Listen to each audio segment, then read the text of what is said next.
The shadowy figure who shot an insurance executive dead on a New York sidewalk almost a year ago is a lot of things to a lot of people. But to the state of New York and to the Justice Department, Luigi Mangione is the cold-blooded assassin. Still, there are plenty of fish who look at him as a hero, especially the critics of the healthcare system. And to millions of fans, yes, fans, Luigi is a young, rich hottie who pops up on the news now and then and likes his prison mail. But those are just the devotees on the outside. You may not know it, but he appears to have a lot of fish on the inside, too. Fellow inmates at New York's infamous Metropolitan Detention Center have a special name for Luigi. Here's a hint. Starts with an A. Not what you think. It's actually ambassador. Sources tell the well-known defense attorney Arthur Aidala that Luigi earned his title by helping new arrivals learn the ropes when they show up in jail. They say Luigi is, quote, very, very well liked on the inside, and that the guards consider him a, quote, model prisoner.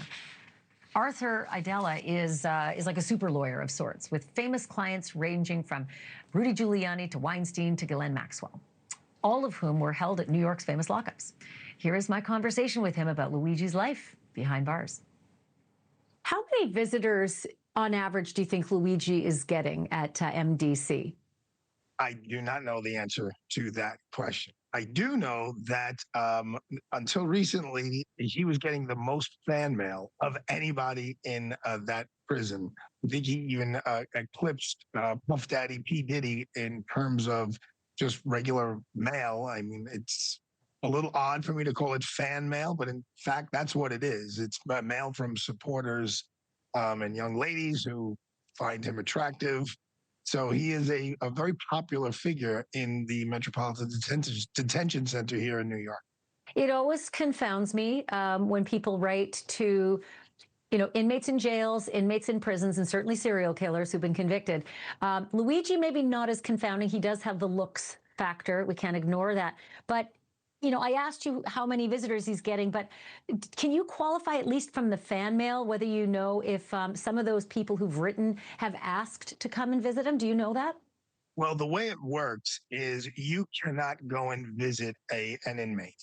An inmate has to reach out to you and fill out certain paperwork, send you paperwork. You have to fill it out, send it back to the prison, and then the prison has to approve you to be a visitor. So some stranger cannot just stroll into the Metropolitan Detention Center and say, hey, I want to see Luigi.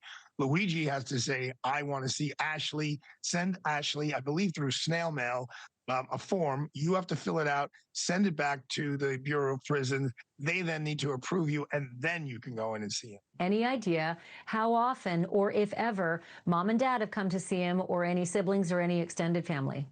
I don't know an exact number, but when we're in and out of there, sometimes visiting other inmates, we see people who are there visiting him who, if I was going to make a small wager, I would say they were family members. He comes from a really wonderful family. Luigi grew up in a very privileged environment, which makes me wonder what his life is like. As bad as it is in jail, it can be better for some inmates than others. Do you have any idea if he's got a better setup because his commissary runneth over, and maybe he's generous and sharing with other inmates? Actually, I'll tell you this. It does take a lot of money for your commissary to be runneth over. Things in there are not priced the way they are out here in the real world. He's in general population. He's not in a specialized unit like I believe Puffy Combs is. But he's been a model prisoner. I mean, that's the bottom line. And when you don't give the correction officers a hard time, and when you don't break any of the rules in there, you get certain minimal allowances, accommodations. It's going to sound very minimal, but like you may get to pick what channel you're watching, in the community room. Again, big things over there are like cans of fish, like cans of mackerel and cans of sardines, because you don't get fed a lot of protein, right? There's not a lot of turkey and steak and chicken and fish. It's a lot of carbohydrates because it's the least expensive thing to feed you. So in the commissary, that you could buy cans of tuna, cans of salmon, cans of mackerel, and that's That's a big deal. And it may sound like it's a joke, but it's not a joke at all. And he's apparently a very well-liked young man within the facility. You know, I've been reading about your sources who tell you that he's like an ambassador in there, friends with everybody. I guess I'm surprised and not surprised, because half of me wondered if it was because he's able to grease some wheels, given that he's probably got a lot of money in the commissary. Have you heard anything of that nature, that he's able to grease wheels with commissary items? No, no, I haven't heard that. But he's been there for a while, and this is a very transient place. This isn't a prison. This isn't for people who have been convicted and sentenced for a big bunch of time. This is for people who are basically awaiting trial or awaiting sentencing. So there's a lot of turnover, and once you stay there for a while, you become like the senior in high school. Like, you've been there, all the ins and outs, when to go to the bathroom, what bathroom to use, when to go to the shower, what shower to use. Tuesday we're eating this and Wednesday we're eating that. So make sure you eat plenty on Tuesday, because Wednesday's horrible food. So I think he's in that position now of knowing the ins and outs of prison. Look, I have people in there right now, and they, who have passed by him or had some interaction with him. And as I said, everything's been very positive.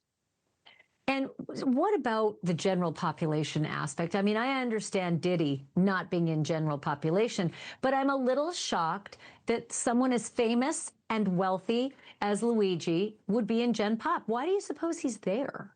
Well, the Bureau of Prisons makes all of these decisions. It's not the judge, it's not the prosecutor. They're in charge of the safety and the well-being of every inmate. So they do an analysis when you first get there. They do like an intake, determine where you should be.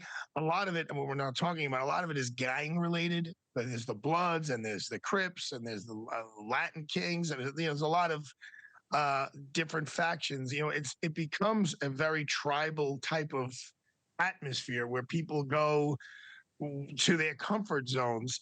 But there is overlap as well. It's an interesting little community that takes place in there. And he's obviously found his place where he's not, going and begging to be moved or begging for some sort of intervention by the Bureau of Prisons. Arthur Aidala, becoming one of my favorite lawyers. Like, what a conversationalist, right? Anyway, super interesting. His inside sources are impeccable, because he's at that jail a lot.